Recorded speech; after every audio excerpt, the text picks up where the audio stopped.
So welcome everyone. My name is Aimee Wilson. I'm a Central Education Program Coordinator at the University of Vermont Medical Center, and I'm here this morning to talk to you a little bit about workplace civility.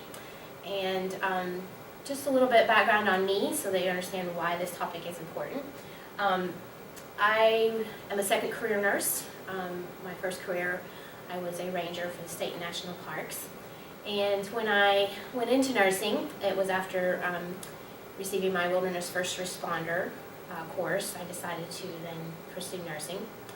And in my first 6 months of nursing, I really experienced the adage of eat your young in the nursing profession. Because I came in as a second career, I did have some life experience behind me. But I still was faced for the first 6 months of my career every day with in-civil acts by a couple of my coworkers in my first job in New York State. And so I was really hit by how much of an influence that had on my view of nursing and my view of healthcare, and felt like anything I could do moving forward to talk about, bring that forward, and let's start discussing it and working on that, I think was important to me. And so I try to look back at my experience there as a learning experience and try to see that individual particularly that I had some incivility issues with as a teacher to me. And they probably were the ones that brought this forward for me to then try to come and share it with you. So these are my objectives for today. We'd like to discuss the concept of civility. We often know what incivility looks like or when it's lacking, but we often don't have a good concept of what does it really mean to be civil. To understand our own perceptions around civility and what triggers us for incivility, we need to review some of the consequences of incivility, particularly to the healthcare environment. And one of the tools, a couple of tools we have embedded in the program, but one that I really think is important is the DESC model for communication when one is faced with incivil acts with another person. So we have a tool that we can start to rely on, because often it's difficult to know what you do when someone comes to you in an incivil way. So the first part, we're going to talk a little bit about what is civility. Let's look at defining that. It's more than just being polite. So one of the things I'd like to do is have us pause and take a moment to actually sit and talk about what would be the verbs used, the actions that you see in people, the actual behaviors to you that are civil, and then what would be words or actions or behaviors that you would see in people that are uncivil. So we're going to take a moment to kind of brainstorm those things. So once we've looked at our own perceptions of civility and incivility, most of us pull from either experiences we've had or things we've heard other people express around what civility looks like, what incivility looks like. I think it's important to have an understanding of our own perceptions of this, because it helps to start to define what our limitations are and the kind of behaviors we see as triggers. So we did this small group activity looking at why is it important to you to address civility, and what does it look like. We want to start then looking at actual definitions in the literature. So there are several definitions in the literature about what civility is. I'm picking 3 that I think, to me, really help define civility from a broader perspective than just being polite or nice. Really, this talks more about a citizenship, in that it's the extent to which citizens of a culture speak and act in ways that demonstrate a caring and welfare for others. And that could be on our societal level. That could also be in the cultures that we form within healthcare.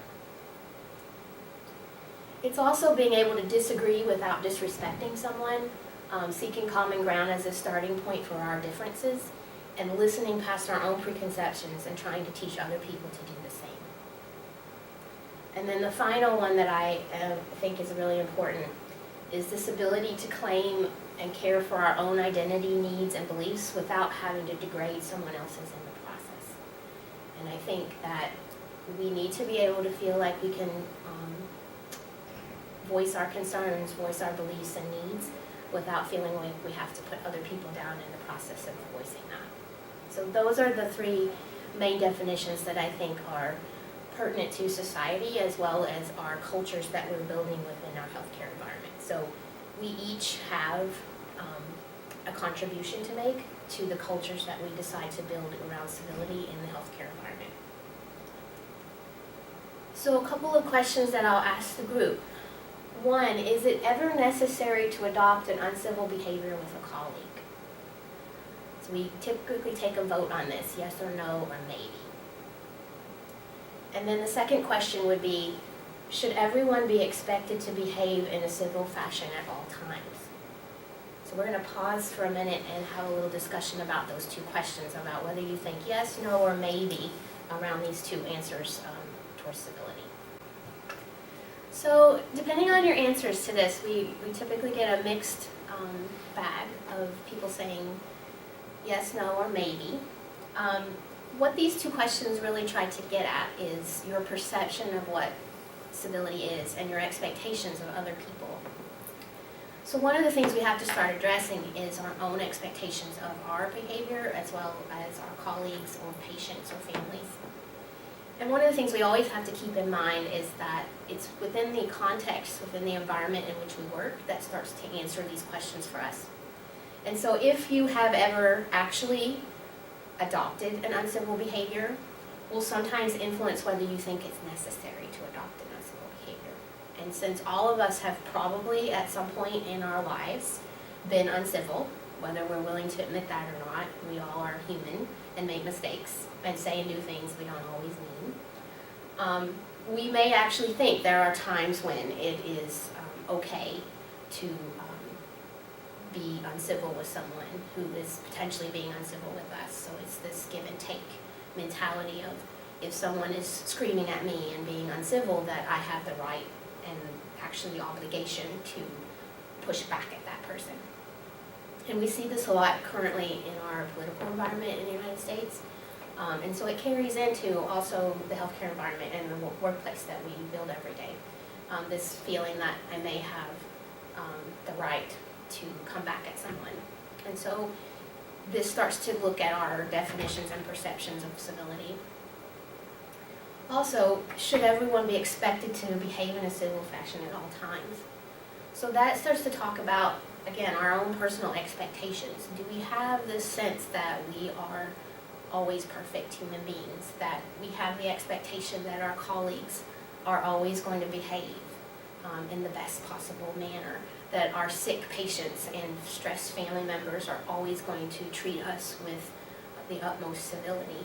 And this really starts to ask the question of what's our line in the sand, meaning what are the things that we can tolerate in a workplace environment as considered someone just having a bad day versus what actually starts to border on being incivil in the people's actions. So answering those questions for ourselves and actually spending a little time starts to help us sort of define where we are in this understanding and sort of experience with civility and incivility.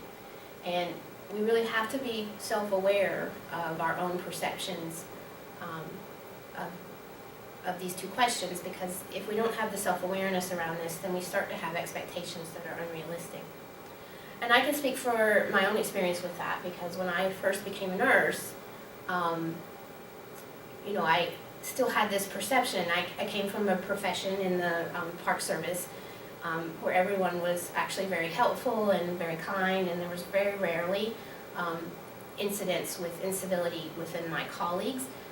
We may have to deal with visitors or upset people within the environment, and that was just a given sort of as part of the work.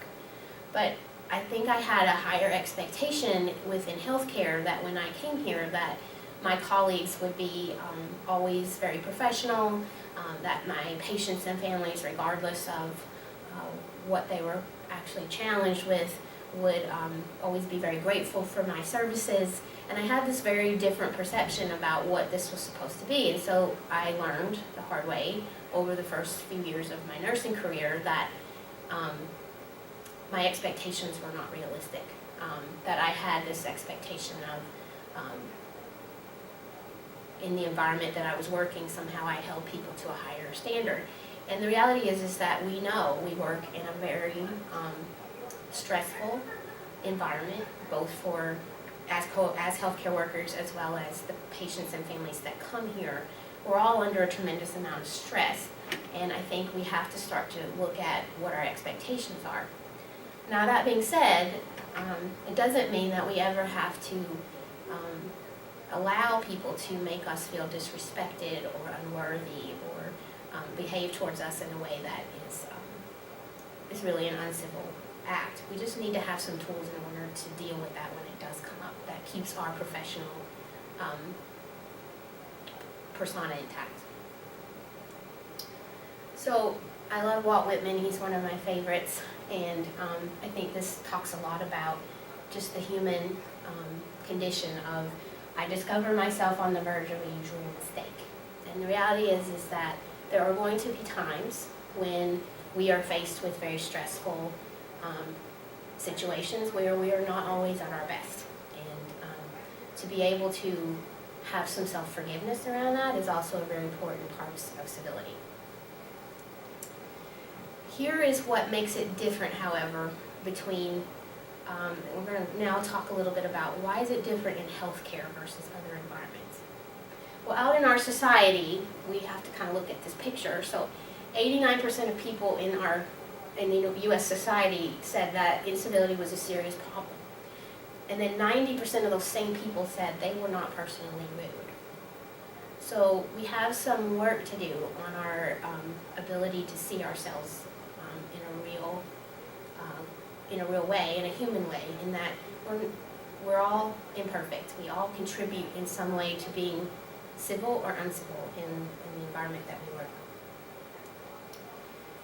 This is why it's so important. Now, this is focused on nursing. I don't have data for healthcare as a whole, but the Joint Commission has reported that more than 50% of nurses were victims of disruptive behaviors, including incivility and bullying in the workplace.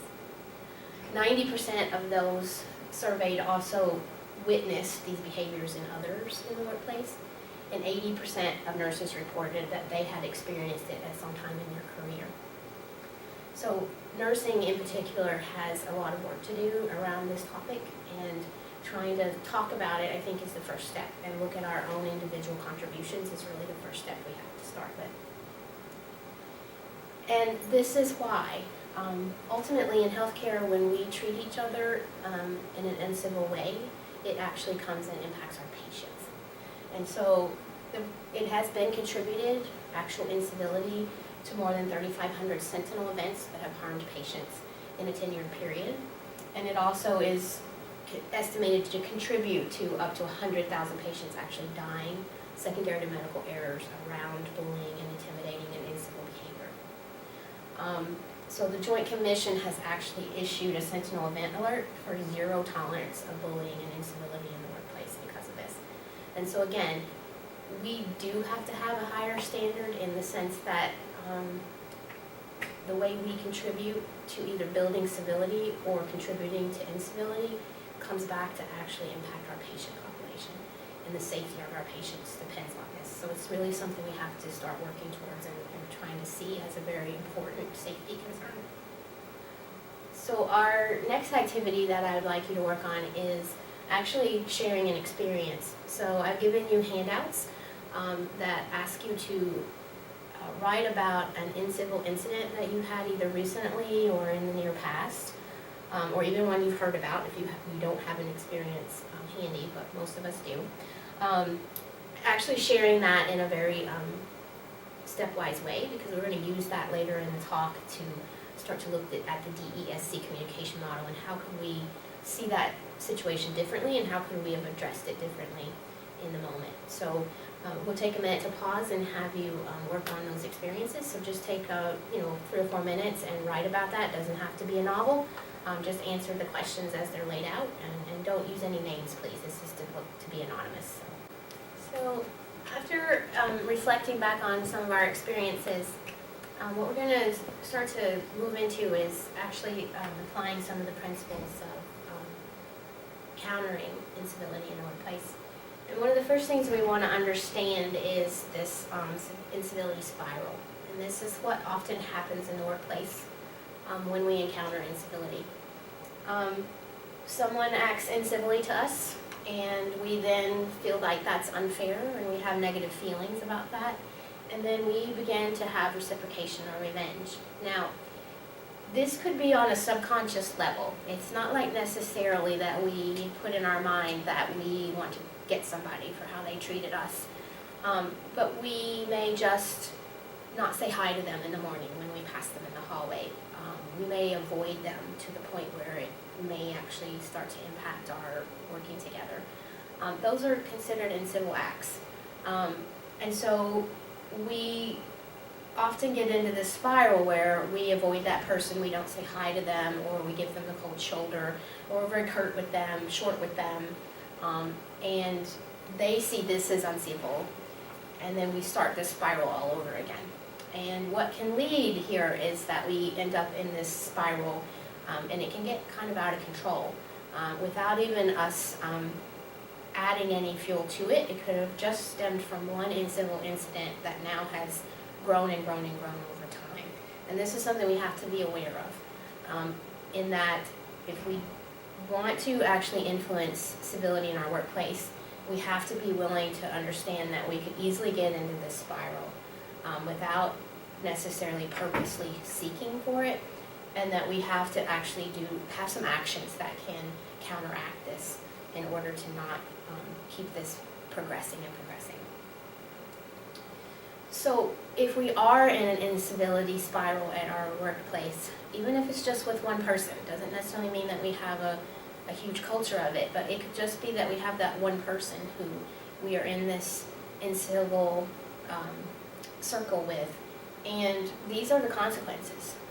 So we end up with coworkers and cultures in healthcare where we are stressed, we have some level of distress or anxiety, we may feel low energy and motivation in our work, we may actually start to have depression and psychosomatic disorders where we have pain, headaches, reoccurring body aches, just from the mental stress that this is putting us in. It also leads to increased rates of burnout.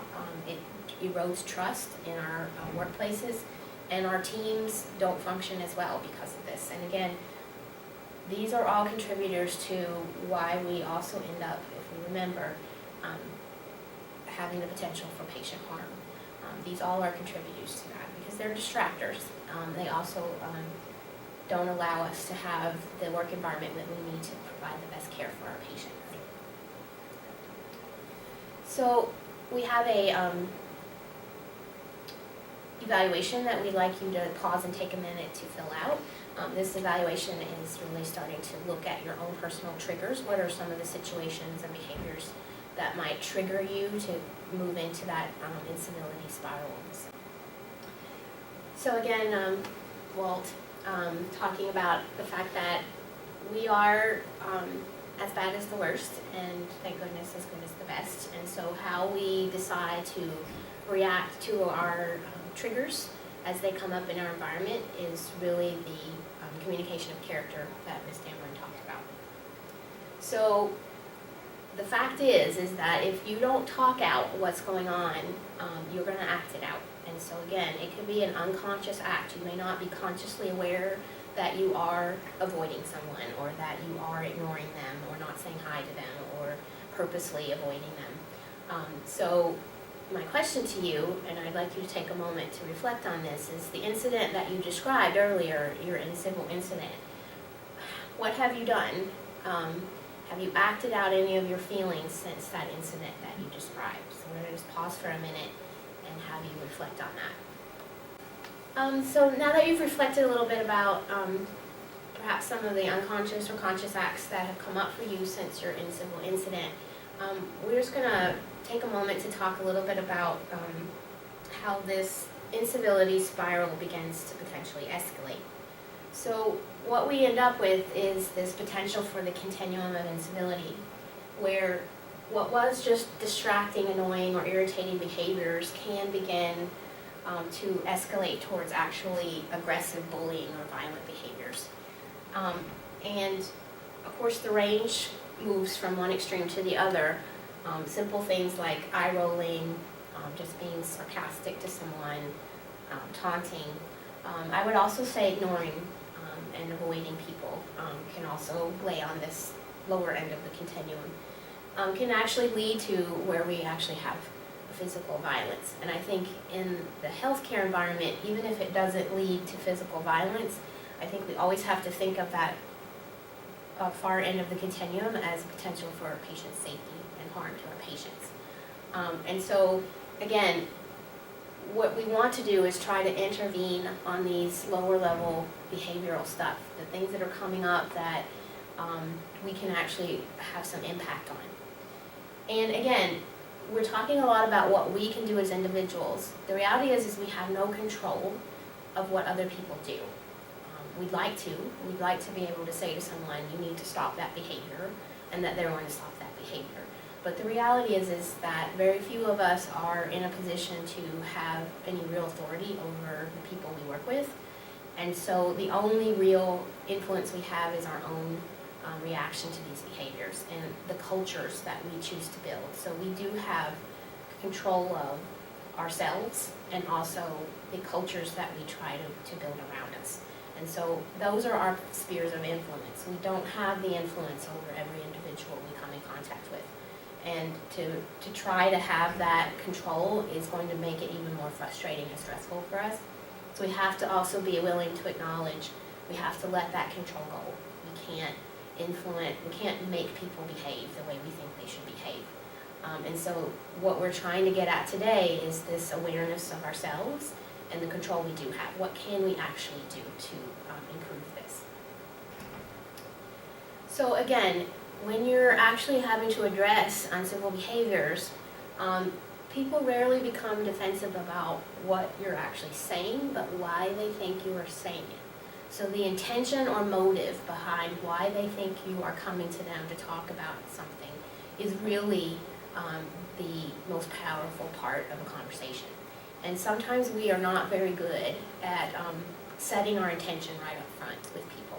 And sometimes we're not always even aware of our own intentions. So again, this goes back to self-awareness. And Civility has a lot of need for people to spend some time reflecting and having self-awareness around how we deal with these situations.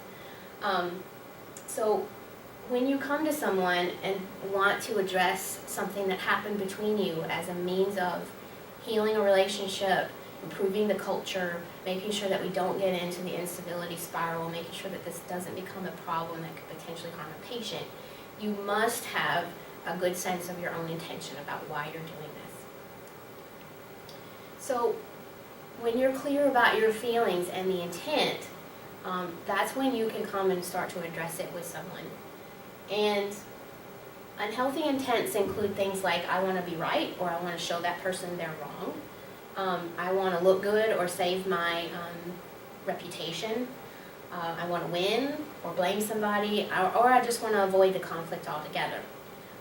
Those are really unhealthy intents. And again, these could be subconscious intentions. They're not necessarily always conscious, not always something we're very aware of. But if we are going to someone to prove to them that their behavior was wrong, that they should act differently, again, that's something we have no control over, and the intention, whether we actually say it or not, will come through in the way that we approach people. It will come through in the words we choose, in the tone of voice we use, in our body language. So one of the things we also have to be aware of is that communication is actually about 55% body language and about 30% tone, and only about 7 to 10% of actually the words we choose. So again, you could subconsciously be communicating with someone that I'm really here to prove that the way you behave is wrong, instead of my intent being, I really want to try to strengthen or heal our relationship. I really want to try to produce results where we have a better culture. I really want to try to find out the truth about this situation and learn from it and try to move us forward. So we really have to get into a place of good intention before we actually start to address any kind of incivility in our workplace. And this is not an easy thing to do. If you are at a place where you're still mad, angry, upset, frustrated, it's probably not the time to go and have this conversation. Now, you don't always have that luxury. Sometimes you have to address behavior as it's happening, even though you may be, the intention that you have is not always for the best. And in those moments, again, we're going to try to use the DESC tool to do that so that we have a more control over how we're handling the situation. So another one of our activities that we're going to stop and take a moment to do is actually looking at how we are helping ourselves to be in a place of good intent. So this is an active participation in making civil cultures. Civil cultures are not necessarily just born, we create them. And so there are methods that we can use to actually start to cultivate our civility. Civility is also not something you're just born with. We often think that there are just good and bad people, and we like to dichotomize. And the reality is that civility is an act. It is something that you practice and you come with every day to try to put in your forefront as an important part of who you are and what you want to see in your workplace. And so we have to have abilities to improve that. And one of those is actually learning how to have kindness and compassion for those people who we often don't feel that towards right away, or that we're actually in that civility spiral with. How do we change that once we are actually already into the throes of it? And there is an intervention that we're going to practice now as a group to work on that. So our activity around cultivating civility really has to do a lot with, again, the control we have with ourselves. We don't have the ability, again, like we talked about, to change other people.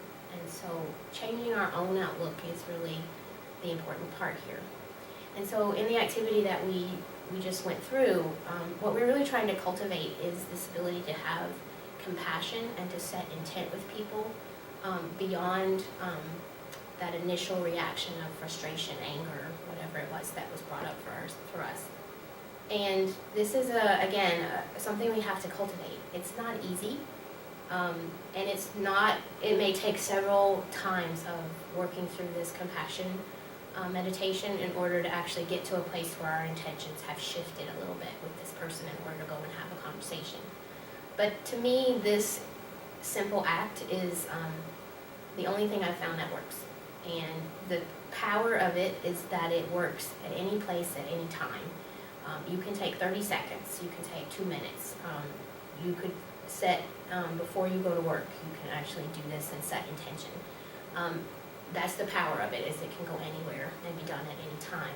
And the other power is it starts with ourselves. So again, as we talked about in the earlier part of the presentation, part of civility includes having some loving kindness to ourselves.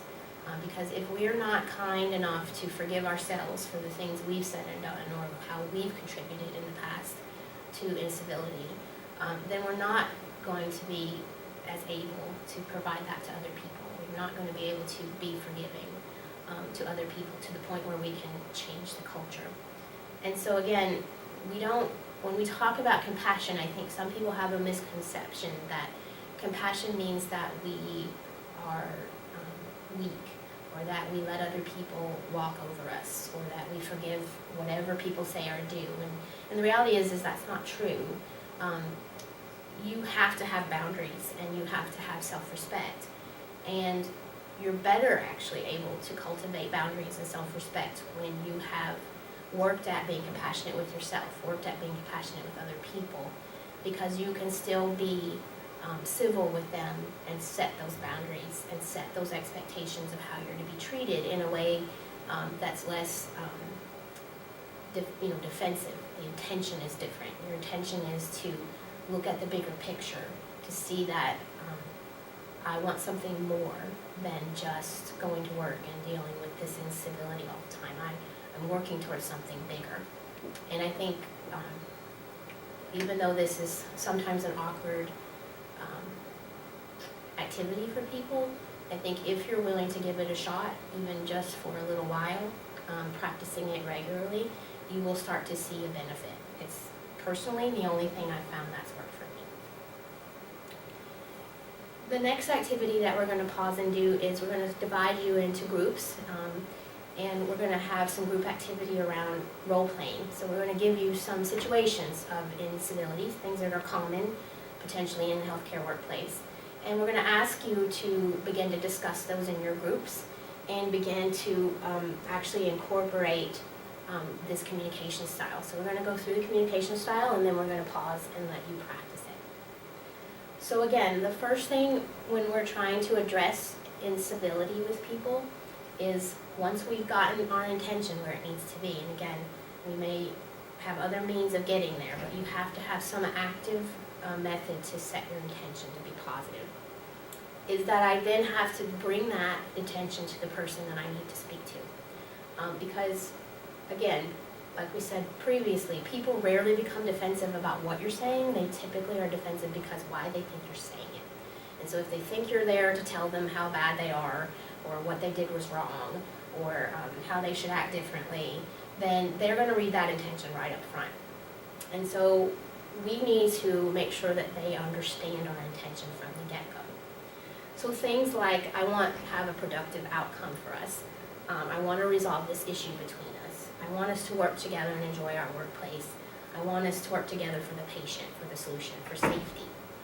Those are all great intentions, and I think they need to be said first thing before you dive into what the actual issue or the situation was that you're trying to address. So once you've expressed the intention, this is where the DESC model comes in. And this is a very simple model, but actually pretty hard to do. We are not taught communication in our schools and in our society. And so we're adults trying to learn new communication techniques. And so this takes practice and time. And so one of the activities we have here with you today is to be able to practice this together in small groups. So the first thing we have to do is, in the DESC model, is talk about describing the actual situation. Now, this requires some thought beforehand, because you have to be actually able to quote the person or describe to them like you're taking a picture of what they said or did. You have to be very specific as you possibly can be about what was actually said or done that started what you felt like was incivil. And so you can't say things like, when you came up to me and were mean, because that is too general. It doesn't, people will automatically dismiss that because you've made it too general. When you say something like, in the meeting yesterday when I was talking about my plan, when you rolled your eyes at me. So that's very specific. It puts it in a point in time that they can then reflect back at and have a memory of.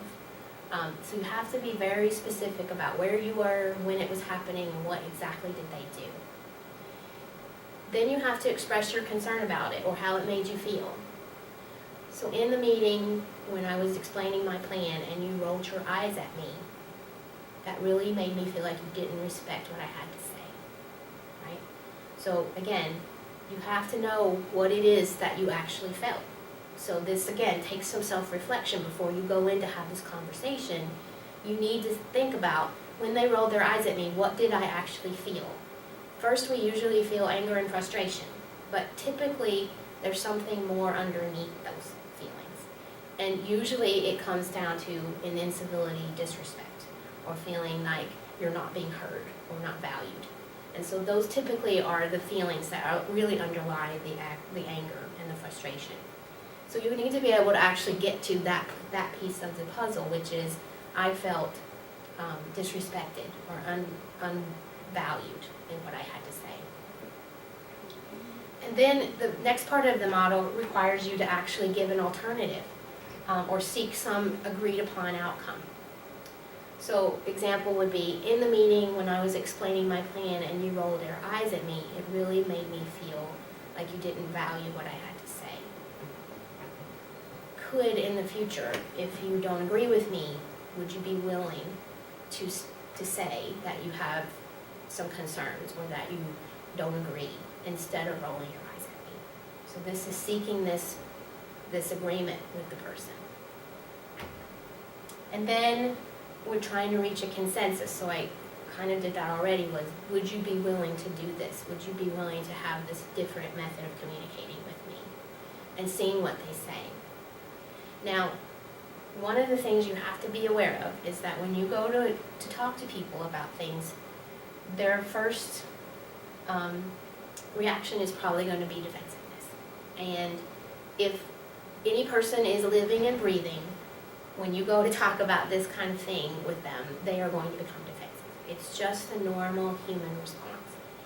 What we have to try to do if we're trying to cultivate civility in ourselves and in other people is we have to model the ability to allow that space and allow them to have that response. Instead of becoming defensive ourselves or trying to change their mind about it, we just let them be defensive for a minute. And we don't say anything and we don't try to change it.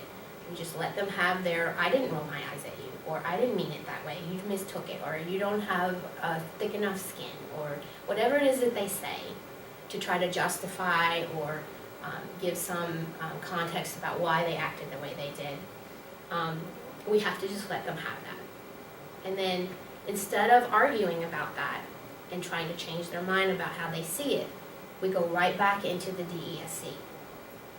So if someone said to me, well, I didn't mean anything when I rolled my eyes, I didn't mean it to be disrespectful, then you can say, when you rolled your eyes at me, it really made me feel disrespected.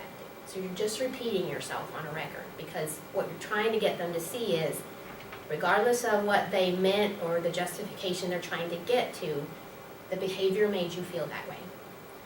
And you have to say, in the future, would you be willing to just say that you don't agree or that you have concerns about what I'm saying, rather than rolling your eyes? Can we get to that? Can we make a consensus that that's how we would treat each other moving forward?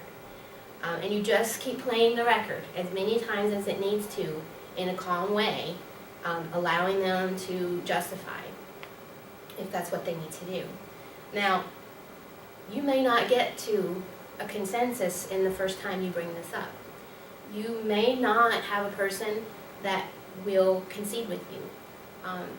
There are definitely people who I feel are really challenging in that when you bring something to them like this, they have a very hard time seeing their own contribution or having self-awareness around their behaviors. And when you point it out to them, if you're one of the first people that have ever done this with them, which is probably likely because people who tend to have reoccurrent in civil behaviors tend to be people who have used this as a defense mechanism, and that very few people actually call them on it. And so they've been allowed to act in this incivil way for a long time without anyone addressing it. And the first time you may be the first person who's tried to address it with them, and you may not get there. And that's just the reality of where we are.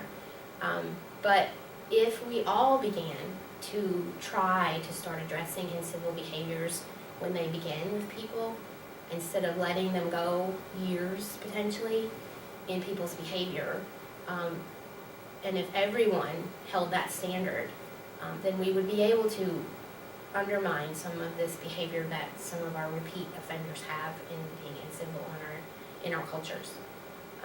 But it requires each one of us to stand up and use this model. And again, like I said, this is not a silver bullet. I have no silver bullets for how to counteract incivility. This is one method that I personally have found and I have used, and I think it works. But it's not easy. So that being said, a word from our sponsor is that courage is required anytime that you're going to address someone who's being incivil. You have to see that you are potentially nervous, anxious, fearful, but that you feel like this is more important than your fear or your anxiety, and it needs to be addressed. And we talked a little bit earlier about the fact that understanding your perceptions about what is civility and what's incivility and sort of where is the line for you is important here, because you can't hit every battle. You can't always address it with every single person. So you have to decide personally, sort of what is your line in the sand? What are you willing to go to bat for? What are you willing to try to put this model into practice for? What are the situations that are absolutely not okay for you that you have to address? And then what are some of the things that you're going to encounter in life that you just have to let go? And that the battle's not worth taking on. And I would say for me personally, anytime I feel like someone's trying to make me feel unvalued or disrespected, that's a definite line for me that I feel like I have to address that. Somebody that's being a little bit snarky, having a bad day, maybe too quick to respond, I can tend to let those things go, because I feel like if I know that person particularly, I know they're not always like that. But if I have a close working relationship with someone and I'm having this feeling of being continuously up against being disrespected or devalued, that has to be addressed, because I can't continue to be in my relationship with that person on a daily basis and not have that start to impact my work and my relationship with that person. So that is a line for me that I would definitely try to go have some courage and have this conversation with them. Again, it's very personal about what you're willing to go and make this conversation happen. And you have to make that decision for yourself. But courage is always needed, because this is not easy. It's very difficult. It's challenging, as most things that are worthwhile are. Here are some other methods that we can recommend that you start to look at beyond just your own personal growth around civility. Understanding your own triggers, trying to be a role model. So one of the ways you are a role model is to consciously hold civility in the forefront of your mind when you're at work and interacting with people, that you make a conscious effort to put that as something that's important to you. Trying to use the DESC model of communication when you need to. You can always attend more training on communication. We feel like people are just either good or bad communicators, and the reality is that communication is a skill, and it's a learned skill, and it's something that we only get better at when we practice and we have training in. So the more you can go to any type of training around improving your communication, I think it improves your ability to incorporate the DESC model or other models of communication to deal with incivility. You may want to consider doing an analysis of your unit or workplace.